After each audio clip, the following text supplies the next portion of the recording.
Boulogne-sur-Mer. La tour d'Odre. Le phare de Caligula. On retrouve mention de la tour d'Odre à la fin du IVe siècle, à l'époque où le nom Gésoriacum disparaît et le nom Bononia s'impose comme nom de Boulogne-sur-Mer. Saint Patrick, de son vrai nom Mewin Sulcat, serait né vers 386 ou 387 aux environs de Bonaven, Bononia en celte, dans la maison familiale. Son père Calpurnius était centurion et gardien du feu, en charge de la garde de la tour de Caligula. Sa mère Conchessa était une Gauloise chrétienne, probable petite-nièce de Saint Martin de Tours. Son père est tué par des pirates saxons lors d'une incursion, et le futur Saint Patrick est enlevé à l'âge de 16 ou 17 ans, en 402 ou 403, et revendu comme esclave en Irlande.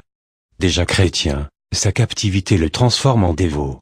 Pendant ces 6 années de captivité, il apprit la langue et les coutumes de ce pays. En 408 ou 409, il s'échappe et devint prêtre pour se consacrer à la théologie. Une vingtaine d'années plus tard, le pape Célestin Ier, 43e pape de 422 à 432, lui ordonne de retourner en Irlande, pour évangéliser le pays. Il rencontre alors plusieurs rois irlandais dont Angus, et arrive à en convaincre du concept de la Trinité, Dieu qui est le Père, le Fils et le Saint-Esprit, en se servant d'un trèfle qui a 3 parties, mais qui ne fait qu'un. Cette image devient si convaincante, que l'Irlande décide par la suite de faire du trèfle son symbole national. La légende raconte que Saint Patrick chassa tous les serpents du pays. Cette action symbolise la conversion du peuple irlandais à la chrétienté. Saint Patrick meurt le 17 mars 461, vers l'âge de 74 ans. Il n'existe qu'une église française consacrée à Saint Patrick, elle se situe à Boulogne-sur-Mer rue du Chemin Vert. Elle a été bâtie en 1961, selon le souhait du chanoine Guillemin, qui souhaitait une seconde église dans le quartier en plus de l'église Saint-Pierre.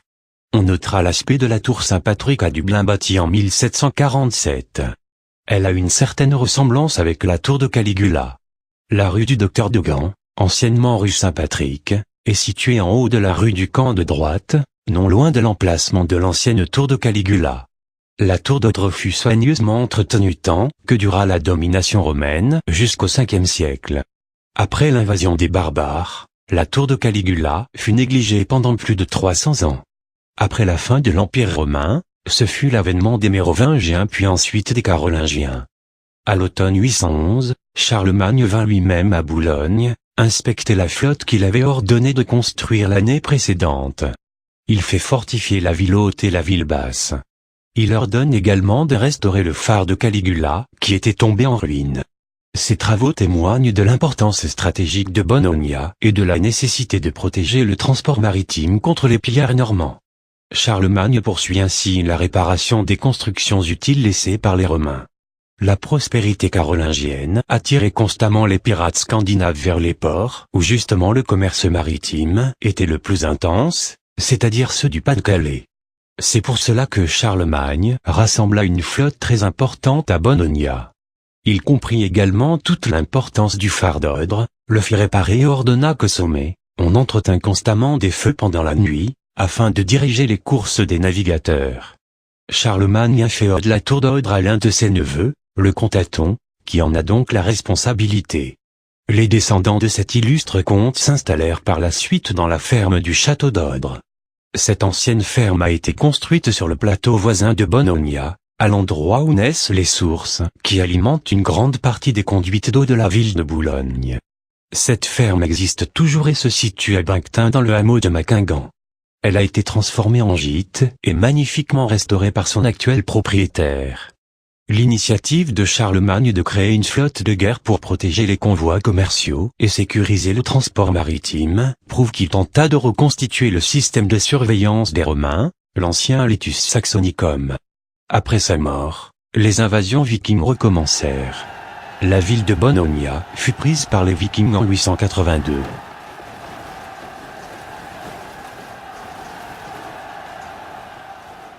Le plus ancien des seigneurs d'Odre, dont on connaisse le nom, est Aimfrid d'Odre, qui fut traîtreusement assassiné par le comte Régnier, au Xe siècle, suivant le récit de Lambert d'Ardres. À l'époque de Godefroy de Bouillon, un autre seigneur d'Ordre, Gosselin d'Odre, est cité en 1084 dans les chartes d'Andre, et en 1112 dans les chartes de Samé. C'était un des bienfaiteurs de l'abbaye de Notre-Dame de Boulogne. Au commencement du XIIe siècle, Mfroi d'Odre épousa Helvide d'Ardres. Robert d'Odre vivait en 1183.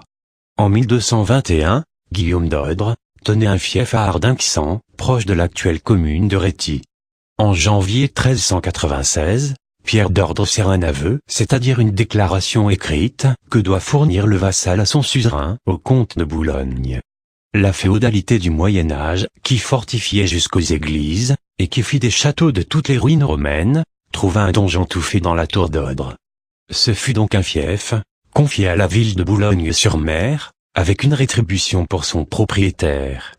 Le phare de Caligula fut ainsi le guide de la navigation nocturne, et un point de repère des abords du Havre boulonnais, pour les pilotes côtiers, durant de longs siècles. La tour d'Odre était depuis longtemps devenue une place forte de par sa situation privilégiée sur le haut de la falaise. Une garnison y séjourne dès le début du XVe siècle pour surveiller le rivage. La tour était protégée par un rempart de terre circulaire avant l'occupation anglaise. Si vous souhaitez voir une vidéo sur l'histoire, la géographie, les monuments, le patois, la géologie, la nature, de cette belle région boulonnaise, envoyez un email à l'adresse suivante: le@gmail.com